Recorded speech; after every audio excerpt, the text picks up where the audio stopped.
Hello, friends. My name is Carol Jean Baker, and I'm the author of this book, The Yellow Scarf.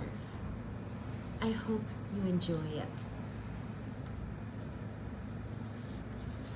Before we start reading, I'd like to explain the map.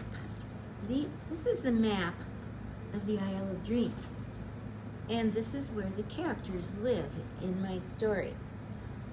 Mimi and Grandpa live on this edge of the island.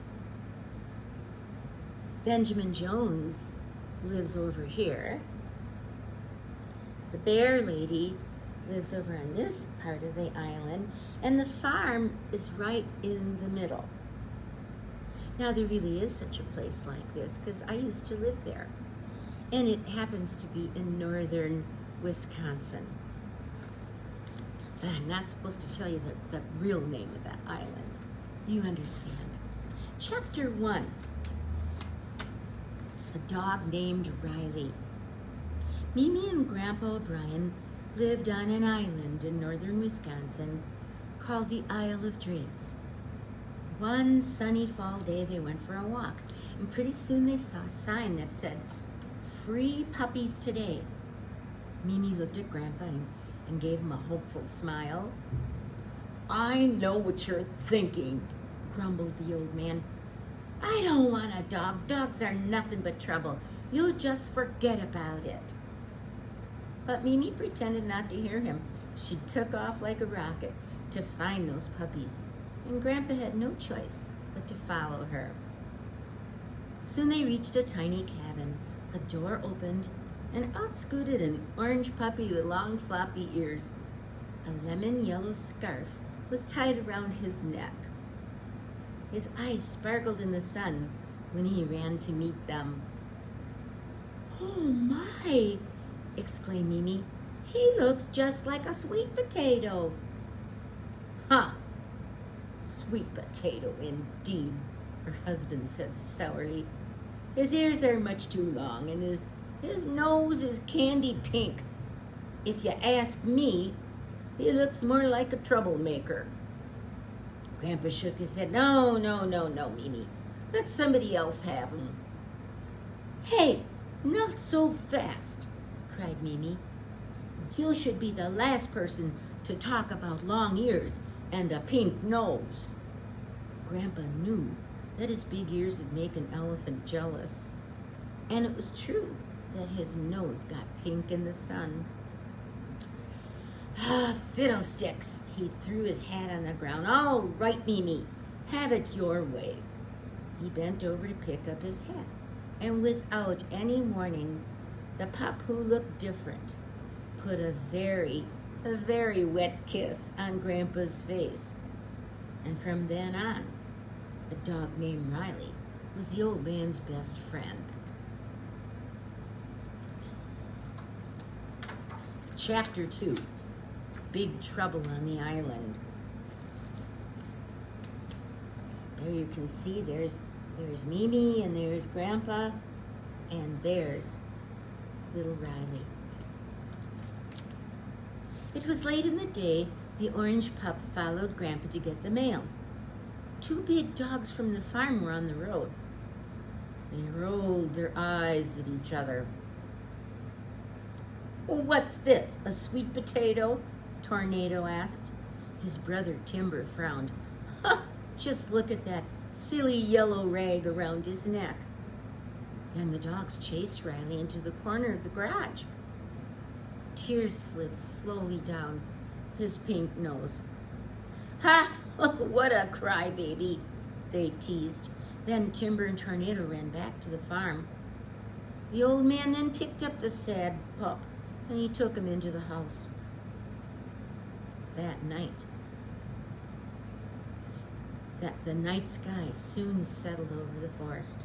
It was time for the forest friends to come out and play. "Growl!"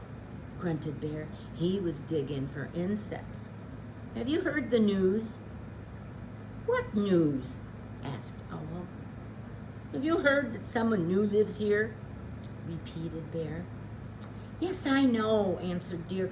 I was hoping to meet him soon. Raccoon made a nasty face. Why would you want to meet him?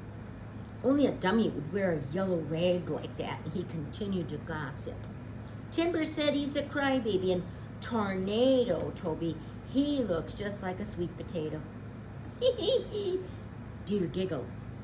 Does he live in a garden? Heavens, no, replied Red Fox. Somebody told me he lives in a cabin, just like people do, so he can't be very smart. Raccoon added, oh, even worse, I've heard he's loaded down with fleas. Ew, squealed Skunk. He sat down to scratch and scratch his belly. Miss Quill Porcupine heard her friends talking. Now just wait a minute, she spoke angrily. We haven't even met him yet. Raccoon snapped back. I don't care. Me neither, agreed Red Fox. Skunk added, well, don't sign me up to be his friend. He's got cooties. And then all the friends laughed. All except Miss Quill. She did not like what her friends were doing. She asked, how do you know those things are true? But sadly, no one was listening. It was a very warm night, and the windows at the O'Briens were open. And Riley heard every word. He sobbed and sobbed. Oh, if only I could disappear to the other side of the world.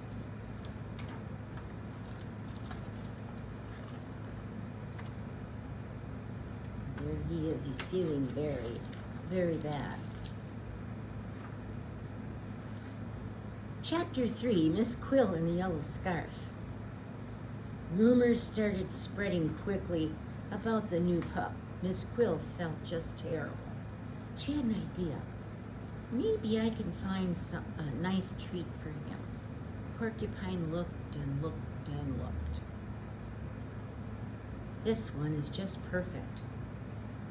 In the morning, a big juicy bone waited for Riley on the porch steps. He plunked down and began chewing it. It was so tasty, much better than those fake bones that Mimi gave him in the kitchen. Caw, caw, caw!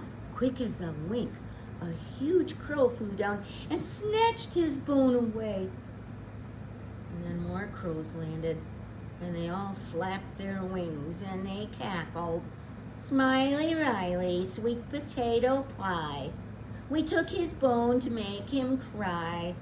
Smiley Riley, sweet potato pie, has long floppy ears and wears a yellow tie. Riley felt like his tummy was turning upside down. His head drooped down. Slowly he turned around and went back into the house. He could not eat any of his breakfast. Mimi asked, what happened to you? He looked down at his scarf. Please, oh please, the pup begged. Please get this silly thing off of me. Mimi reached for the scissors and snipped away at the scarf. That's funny. She was puzzled. I can't cut it off. Grandpa had an idea. Well, let's try some fabric on. They rubbed and scrubbed. That scarf was not coming off. Good grief, said Mimi. That scarf's not going anywhere. I know, added Grandpa kindly, but you know, I think it looks nice on him. And we'll always be able to find him in the woods. Well, yes, that's true. I happen to love yellow, too, Mimi agreed. That scarf is the same color as his eyes. Poor Riley. He was not happy about any of this. He was born with that yellow scarf. and it was never going to come off.